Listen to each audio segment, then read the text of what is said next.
नमस्कार दोस्तों, मैं नेहा बात कर रही हूँ। और आप लोग मुझे लाइव के माध्यम से सुन पा रहे होंगे। अगर मेरी आवाज आप लोगों तक पहुंच रही है तो एक बार कंफर्म करेंगे। नमस्कार, जुड़ जाइए आप सभी। आप लोगों से कुछ बातें करनी है मुझे आज, और आज जरूरी बात करनी है। जुड़ जाइए आप लोग। अपने कमेंट के माध्यम से मुझे सूचित करेंगे कि मेरी आवाज जो है जी हाँ, मैं उसी विषय पे बात भी करने आई हूँ, जो मेरे खिलाफ जो है जिस तरह से नोटिस वगैरह चीजें भेजी गई हैं। हुआ ये, आप लोगों को पता ही है, मैंने यूपी में काबा सीजन 2 करके एक गीत रिलीज किया, जो कानपुर में प्रकरण हुआ है। वो आप सबको पता है किस तरह से पुलिस प्रशासन की असंवेदनशीलता के चलते माँ बेटी जिंदा जो है जल करके मर गई, और पुलिस जो है वो देखती रह गई तमाशा।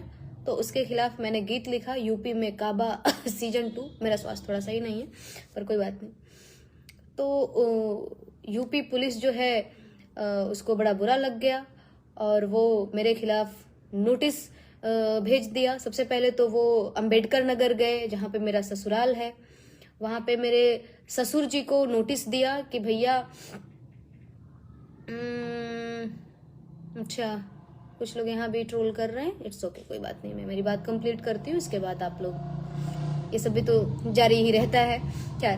तो मैं क्या कह रही थी, हाँ, तो पहले ये अंबेडकर नगर गए जहाँ पे मेरा ससुराल है, और वहां मेरे ससुर जी को नोटिस दिया। वहां से बात नहीं बनी तो इतनी सक्रियता दिखाई, बड़े ही फुर्तीले ढंग से वहां से कानपुर से चल के सीधे आ गए ये दिल्ली। अब देखिए, ये दिल्ली आए तो जैसे किसी क्रिमिनल को पकड़ने के लिए पुलिस जो जाल नहीं बिछाती है कि कहीं से भी आपको क्रॉस नहीं करने देंगे आपको यहाँ पे पकड़ ही लेंगे टाइप की चीजें, वो क्या काम करती हैं। एक महिला पुलिस कॉल करती है मेरे हस्बैंड को, उनका नाम हिमांशु है। उनको कॉल करके कहती हैं कि मैं यूपीएससी एस्पिरेंट बात कर रही हूँ, और हिमांशु जी, मुझे पता है कि आप जो है यूपीएससी की प्रिपरेशन करने वाले बच्चों को कोचिंग कराते हैं, तो मुझे आपसे कुछ गाइडेंस चाहिए। इस जगह पे आ जाइए, मुझे थोड़ा आप गाइड कर दीजिए।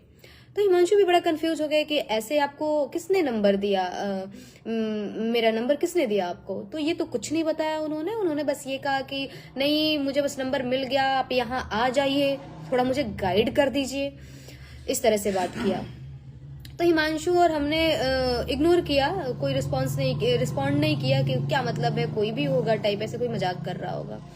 फिर आधे घंटे बाद कॉल आती है, और ये कहा जाता है, वही महिला पुलिस कहती है कि कानपुर देहात से हम बात कर रहे हैं, हम पुलिस की टीम है, और हमारे साथ दरोगा जी हैं, हमारी पूरी टीम आई हुई है। आपके खिलाफ जो है ये नोटिस है, आप इसको रिसीव कर लीजिए, इस पे सिग्नेचर कर दीजिए और बाकी सारी चीजें। तो मैं तो हिमांशु को बोल भी रही थी कि बिना वीडियो कॉल बात किए आप मत जाना, क्योंकि भैया कौन होगा वहां पे जो इस तरह से झूठ बोल सकता है। तो पता चले हम सामने गए मिलने, मुझे कोई और ही मिल जाए, है ना।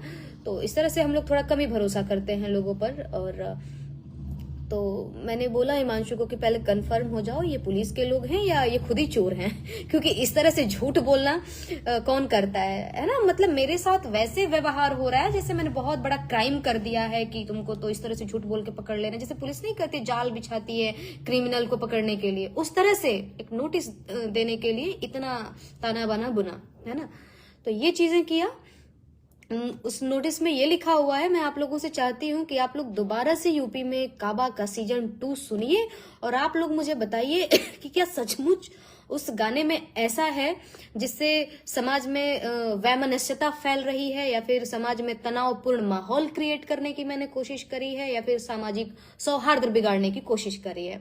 तो आप लोग भी उस गाने को सुनिए, क्योंकि यूपी पुलिस के नजरिए से तो वो गाना जो है ऐसा है कि वो समाज में नफरत फैलाने का काम कर रहा है ना। तो आप लोग भी सुनिए, और मेरे लिए मैटर आप ही लोगों का प्रतिक्रिया करता है कि आप लोगों को कैसा लगता है। आप लोगों को भी क्या सच में लगता है कि मैंने उस गीत के माध्यम से नफरत फैलाने का काम किया है? तो मुझे आप लोग भी बताइएगा।